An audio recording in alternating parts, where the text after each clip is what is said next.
this time my phone started ringing.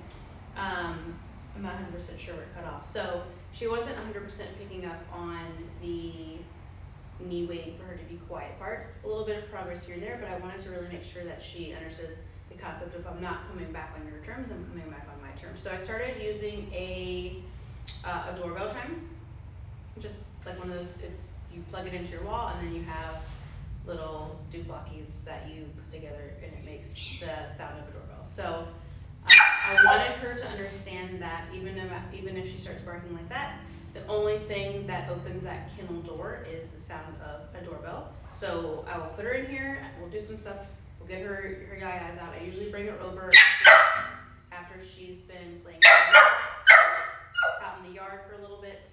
So I know she's gotten extra energy out, she's had water, we've used the bathroom, all that stuff. And I'll walk in and out of the room, and nothing opens that kennel door, even that yelling, that horrible sound. The only thing that opens that door is the sound of the so rude. She's so rude. Having the audacity to say, oh, no, it's not her. So, again, we're walking out of the room. The only thing that works is the sound of the doorbell. So, really how it works is the inconsistency is what provides the consistency. There's so many things happening around her. Even if she's barking, it doesn't matter. The only thing that's going to open that door is the doorbell. So I want her to really understand the concept of she can do whatever she wants to in there. Doesn't matter. It's not opening unless she hears that chime. So I'm hoping that, and this is only the third day that I've started doing this, I'm hoping that paired with me waiting her noises out, ignoring her noises, neutral entrances and exits, I'm not paying a lot of attention when I put her in there, I'm not paying any attention to her when I let her out. And then when she is quiet, I have the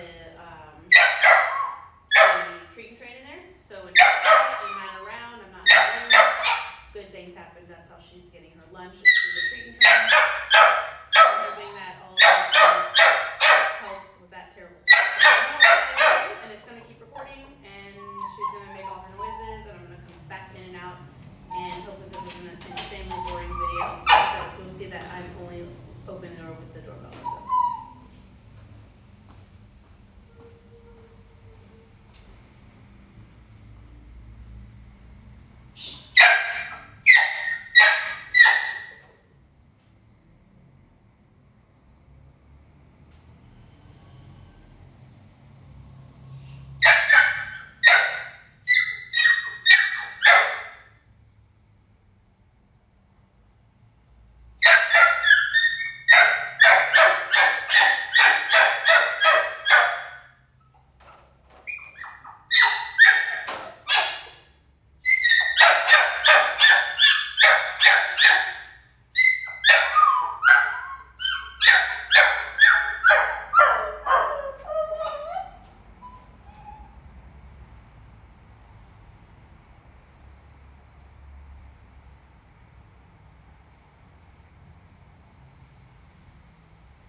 So I'm going to walk around. I'm not going to give her any attention. I didn't make eye contact when I walked into the room. I'm just going to kind of keep rambling on here, and the one thing that's going to open it, again, I'm repeating myself 1,000 times, is the doorbell chime. So I'm just going to walk over, and you'll see as soon as it rings, I go in and let her out. She's being nice and quiet. But even there, she was barking at me because I'm talking to something that's not her, and I think she was a little bit confused because I don't normally just sit here and talk to myself. But when I left the room, it only took her 30 seconds or so to settle down. She's definitely really struggling with all of her separation anxiety, but I'm hoping that this consistency is going to be something that helps her out. This doorbell thing is literally just something you buy at Lowe's. They're like $15. See if it follows me. You can see it's just this little die that plugs into the wall.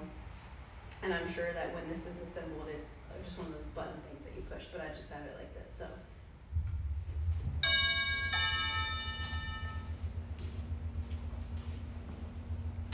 Okay, when I let her out, no attention, nothing like that. I don't want to build up anticipation for her release out of the kennel. She's already excited enough to get out of there. I just want her to come out and hang out for a little bit before I give her any attention. I'm hoping that this method works in the long run to help her out a little bit. Like I said, it's only been 3 days, so I don't think that that learning curve has happened just yet. But I do think that she's starting to pick up on it. I give her it. We have started doing e-collar work for off-leash. She's doing really well with that. I'm not going to go over it in the video because that's something I don't want to mess around with. I want to make sure that she understands it fully before I integrate it over to you, so I'm not going to worry about that. She's doing really nice with learning how to respond to that pressure. Just a low pressure, something that she's just aware of and doesn't necessarily need to respond to.